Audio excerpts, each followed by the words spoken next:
Ana Paula Esquinelo, de Brasil, es de la Universidad Federal de Mato Grosso do Sul y nos va a estar hablando sobre imágenes del movimiento, representaciones de la guerra de la Triple Alianza en Brasil, aproximaciones y distanciamientos estéticos. Gracias, Carlos. Pode pôr.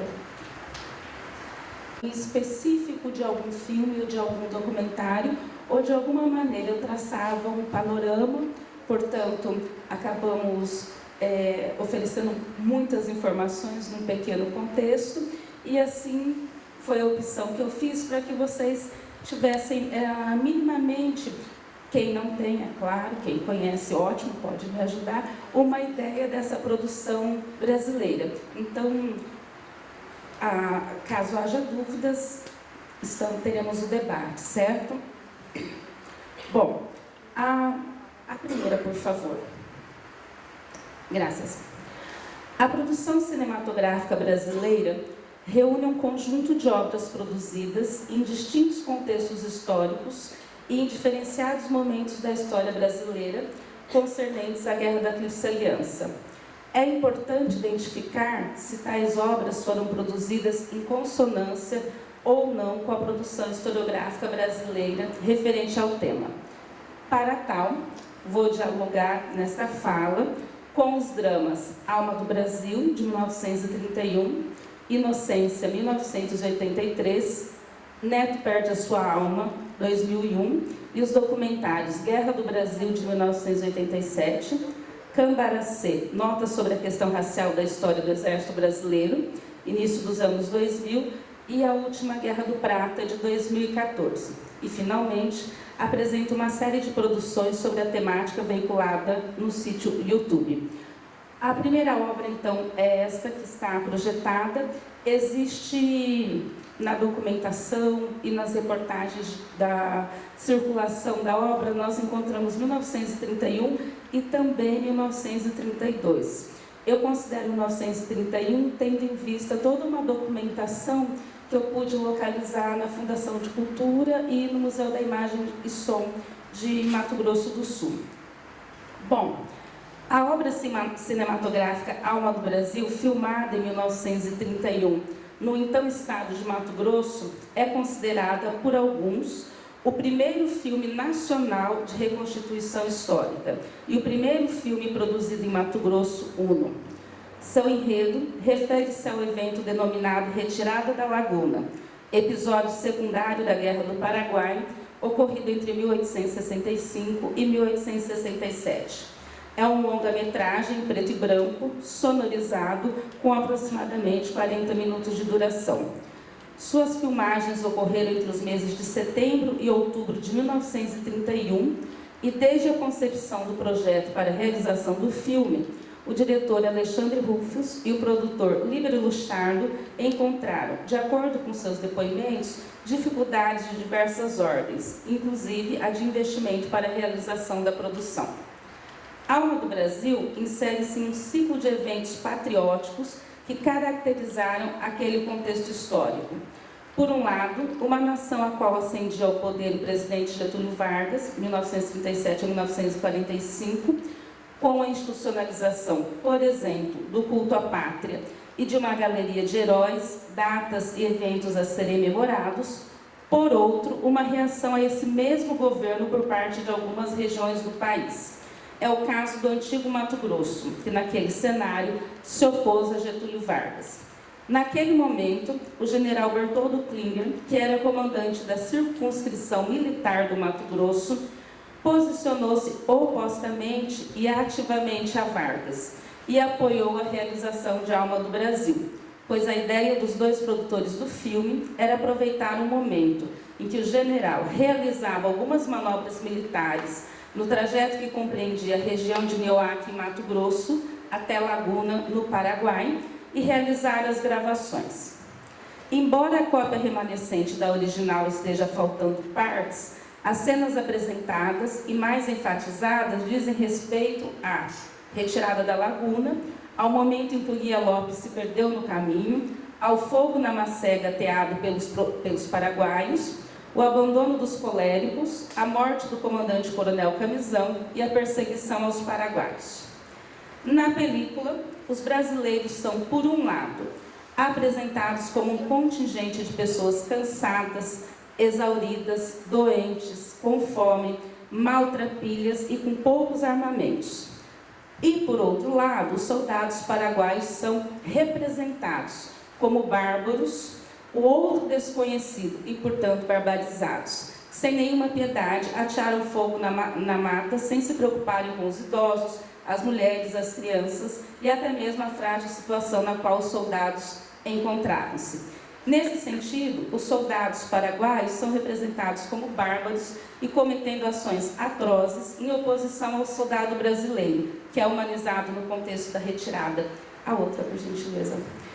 Essa é uma cena no processo da retirada da Laguna. O Coronel Camisão ele toma uma decisão de abandonar os coléricos em meio à mata, 130 coléricos. Então, a partir daí, há uma sequência de filmes em que os soldados paraguaios, barbaramente, assassinam, então, esses militares abandonados em meio à mata. Na narrativa, foram consolidados nomes de heróis nacionais, como Carlos Camisão, e de heróis tidos como regionais, como Antônio João e Guia Lopes, seus feitos e suas atuações no contexto do episódio que foi a retirada da Laguna. Em contrapartida, como apontado, os diretores retrataram de forma violenta, amoral e bárbara a atuação dos militares paraguaios no teatro de operações, em especial no evento que se refere aos coléricos, atribuindo assim a culpabilidade aos paraguaios tidos como incivilizados e bárbaros. Enfim, o eu civilizado versus o outro, a barbárie. Do ponto de vista historiográfico, Alma do Brasil é uma narrativa que faz eco ao próprio tempo. Tempo este marcado por uma narrativa oficial, militarista e heroicizada. Por favor, o outro. O próximo drama se trata deste, que se chama Inocência. A versão mais recente desse longa-metragem foi gravada em 1983 e teve como referência a obra homônima, escrita também por Alfredo Scagnoli Toné. Antes dessa, duas versões, uma de 1915 e uma de 1948. É um longa de aproximadamente 118 minutos e colorido. Trata-se de um filme no estilo romântico, ambientado no Brasil Imperial. A personagem central, Inocência, é acometida de malária e o médico Cirino é designado para tratá-la. Os dois se apaixonam, mas a jovem está prometida para um rico fazendeiro da região e seu pai coloca-se contra a relação. A outra, por gentileza. A cena bem no início do filme, são dois atores muito conhecidos no Brasil, que é a Fernanda Montenegro e o Edson Celulari. Então, esse romance que o Toné escreve se ambienta todo em Mato Grosso, né? A partir daí dá para pensar quais os costumes, como a questão da habitação, da medicação, de prescrição de receita, do cotidiano da guerra. E do amor proibido também, que é justamente o que envolve o século XIX, né? O romantismo do século XIX. Bom, Inocência é considerado no cenário literário brasileiro um grande clássico. A primeira edição data de 1872 e o Visconde de Toné a compôs através da experiência adquirida na Guerra do Paraguai. Lembro que o então segundo tenente de artilharia, Alfredo Scagnoli Toné, participou de duas fases da Guerra do Paraguai. A primeira, a campanha de Mato Grosso, de 1865 a 67, e a segunda, a campanha da Cordilheira, de 1869 a 1870. Da vivência na campanha de Mato Grosso e consequente retirada da Laguna, é que pôde angariar subsídios para a elaboração do seu romance. Em Inocência, Toné envolve o leitor no enredo da narrativa, fazendo uso de uma linguagem clara e simples. A narrativa inicia-se em 1860 e caracteriza-se pela dramaticidade que se desenvolve sobre a égide do amor impossível. Cabe registrar, portanto, que a leitura atenta e minuciosa deste romance permite ao leitor compreender aspectos daquela época referentes à província mato-grossense, além de reportar-se a vida cotidiana do sertão e do sertanejo, na qual Toné constituiu a natureza mato-grossense com todos os detalhes que a caracterizam. Se a Guerra da Tríplice Aliança em si não está presente na narrativa através da abordagem das batalhas, dos heróis, de disputas e etc., a mesma se faz presente através da memória vivida pelo Toné no fronte de guerra. A próxima. Bom, pode dar mais um clique. Perfeito, graças. Mais recentemente, no Brasil, veio a público este longa, Neto Perde Sua Alma, em 2001, sendo o primeiro filme dirigido por Tabajara Ruas e Beto Souza. As alocações foram realizadas no Rio Grande do Sul e no Uruguai, principalmente nos Pampas. É um drama com aproximadamente 102 minutos e também colorido. Narra a história, os conflitos e dilemas de Antônio de Souza Neto, que foi um general brasileiro ferido no combate da Guerra do Paraguai. Sua recuperação ocorreu no Hospital Militar de Corrientes, no ano de 1866, na Argentina. Em função do seu estado de saúde, Neto começou a ter delírios e a narrativa passou a intercalar fatos ocorridos durante a Guerra do Farrapos, a Farroupilha, de 1835 a 1845, um período em que morou em terras uruguaias e sua atuação na Guerra da Tríplice Aliança. Em meio a seus devaneios, personagens com os quais conviveu nos contextos mencionados dialogam e assombram suas lembranças, como é o caso, por exemplo, do Sargento Caldeira, ex-escravo, com quem lutou na Guerra dos Farrapos, e Milonga, um jovem escravo que se alistou no corpo de lanceiros negros no período da Farroupilha. A próxima, por gentileza. Essa é uma cena bem no início do drama, uma cena extremamente apelativa, muito comum em alguns momentos da história brasileira. Bom, a narrativa inicia com Neto sobre uma mesa na enfermaria sendo atendido e uma posição que nos remete como espectador à cena de Cristo crucificado, levando-nos, portanto, à ideia do heroísmo e sacrifício individual no contexto da guerra. Embora os diretores abordem as problemáticas relações no que tange a presença e condição do negro na formação do exército, esse sujeito, quando é apresentado, o é feito em posição submissa, no caso ao general Neto, personagem que é branco, de olhos claros e que representa a elite imperial brasileira. Compreendo nesse processo, tem uma fala muito interessante do sargento com o Milonga, E aí eles estão numa disputa e o sargento, que é negro, fica ao lado do Neto, E o Milonga diz para ele assim: "Vós me sei está agindo como um branco?"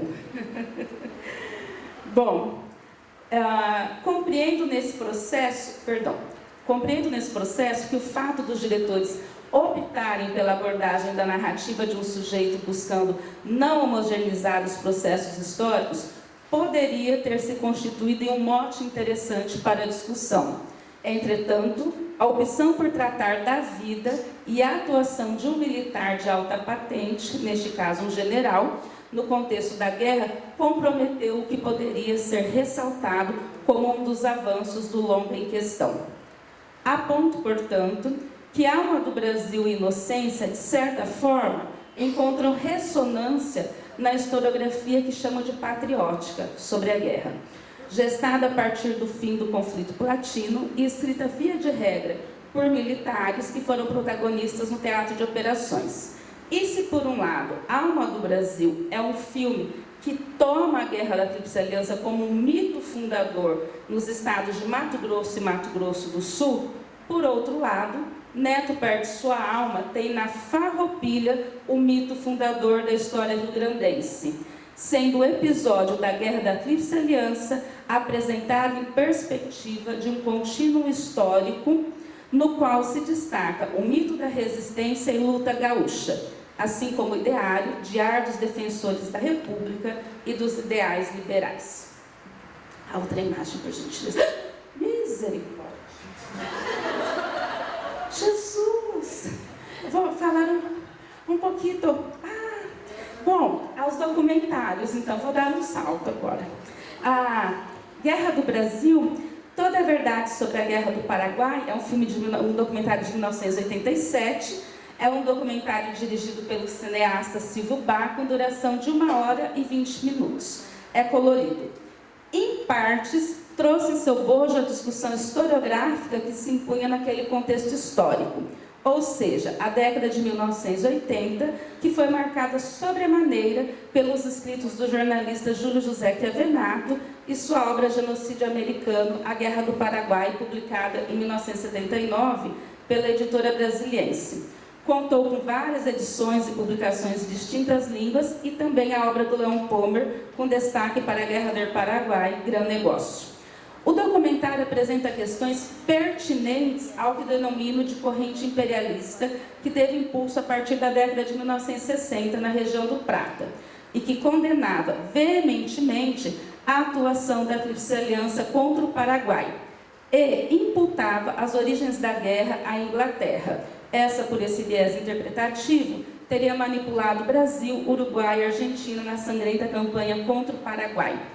No documentário, tanto Chiavenato como Pommer contracenam com depoimentos que apresentam, explicam e ratificam suas opiniões sobre o conflito. Outros estudiosos são ouvidos, como Max Justo Guedes e os paraguaios Carlos Alberto Scala Pusineri e Ricardo Cavadeiro Aquino. Vale ressaltar que o enfoque do documentário recai em explicar as causas que levaram à guerra, com destaque a abordar as distintas explicações, perspectivas e correntes historiográficas sobre o tema, apresentando opiniões diversas de estudiosos e militares brasileiros e paraguaios.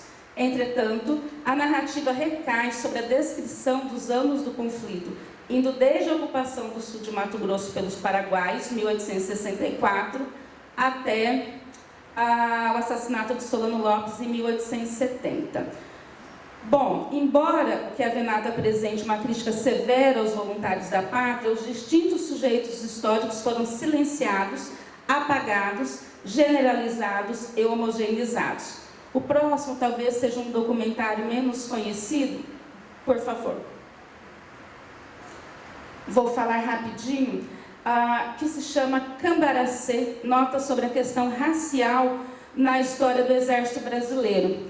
Ele foi um documentário feito em Mato Grosso do Sul, no início dos anos 2000, por um jornalista que se chama Sionei Ricardo Leão. Embora ele se proponha a abordar uma temática extremamente relevante, que é a questão tanto da formação dos voluntários da pátria, como a participação negra na formação do Exército Brasileiro, quando ele constitui a narrativa do documentário e começa as filmagens, ele vai recorrer às fontes mais tradicionais que existem em Mato Grosso do Sul.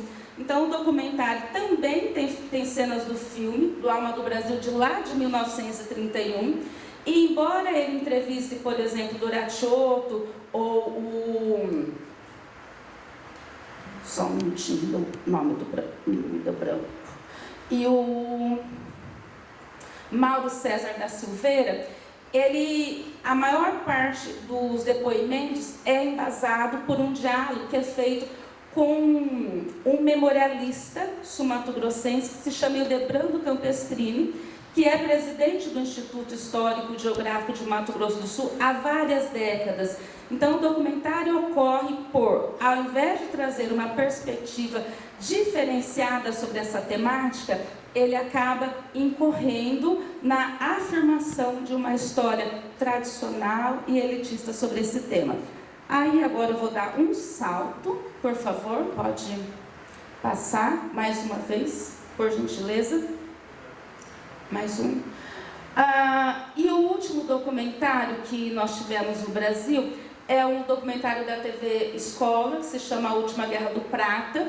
Possui 4 episódios, com aproximadamente 108 minutos. A TV Escola é um canal público de TV no Brasil. se destina à produção de material para os docentes que atuam na educação básica. Bom, esse documentário, ele traz de interessante algumas questões. Primeiro, ele se propõe a percorrer os espaços dos 4 países, né, que foram palco da guerra, que se envolveram na guerra, e tem o cuidado de ouvir uma série de estudiosos do tema na contemporaneidade. Muitos deles estão aqui, alguns deles, a Liliana, a Vitória, foi ouvida também a Ana Barreto, a Gabriela Quinonese de Corrientes, o próprio Doracciotto, Thomas Wiegel. Então, ele consegue avançar um pouquinho nessa questão que se refere à Guerra do Paraguai. Bom, partindo para as conclusões, vale ressaltar que uma breve... O outro, por favor, o outro slide.